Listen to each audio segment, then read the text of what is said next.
अगर हम किसी से पूछेंगे कि आपको मरने के बाद कहाँ जाना है, स्वर्ग या नरक में, तो सभी ऐसा ही बोलेंगे कि मुझे तो स्वर्ग में ही जाना है। तो क्या स्वर्ग में सिर्फ वही लोग जाते हैं जिन्होंने अच्छे कर्म किए हैं? क्या नरक में वही लोग जाते हैं जिन्होंने बुरे कर्म किए होते हैं? ज्यादातर लोगों को यही लगता है कि जिसने अच्छे कर्म किए हैं वो स्वर्ग में जाते हैं और जिसने बुरे कर्म किया है वो सब नरक में जाते हैं।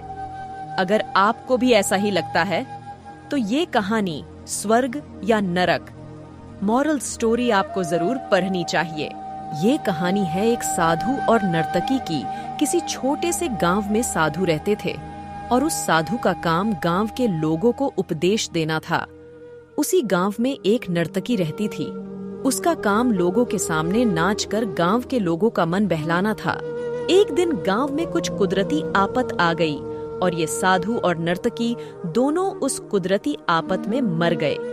मरने के बाद जब ये दोनों यमलोक पहुंचते हैं तब इनके कर्मों और उनके पीछे छिपी भावनाओं के आधार पर इन दोनों को स्वर्ग या नरक में भेजने की बात होती है। साधु को खुद को स्वर्ग में ही आश्रय मिलेगा, इस बात का अंदाजा था। दूसरी तरफ नर्तकी के दिमाग में ऐसा कुछ भी नहीं था। उसे तो सिर्फ फैसले का इंतजार था। तभी घोषणा होती है कि नर्तकी को स्वर्ग दिया जाता है और साधु को नरक। इस फैसले को सुनते ही साधु यमराज पर बहुत चिल्लाते हैं और उनसे क्रोधित होकर पूछते हैं कि यह कैसा न्याय है महाराज। मैंने अपनी सारी जिंदगी लोगों को उपदेश देने में बिता दी और मेरे नसीब में नरक, जबकि ये नर्तकी जीवन भर लोगों को रिझाने के लिए नाचती रही और इसे स्वर्ग दिया जा रहा है। ऐसा क्यों मेरे साथ? ये अन्याय क्यों? यमराज ने साधु को शांति से उत्तर देते हुए कहा कि ये नर्तकी अपना पेट भरने के लिए नाचती जरूर थी, किंतु उसके मन में यही भावना थी कि मैं अपनी कला को ईश्वर के चरणों में समर्पित कर रही हूँ। जबकि तुम लोगों को उपदेश देते हुए भी यह सोचते थे कि काश तुम्हें भी नर्तकी का नाच देखने को मिल जाए।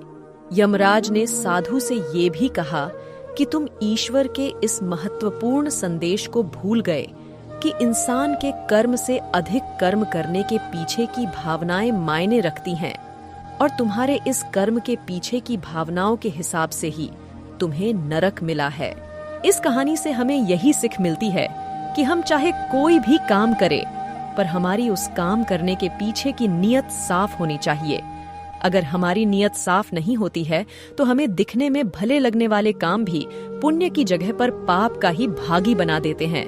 अगर आपको हमारी स्टोरी स्वर्ग या नरक, मॉरल स्टोरी अच्छी लगी हो तो अपने दोस्तों के साथ भी शेयर कीजिए और कमेंट में जरूर बताइए कि कैसी लगी हमारी ये कहानी।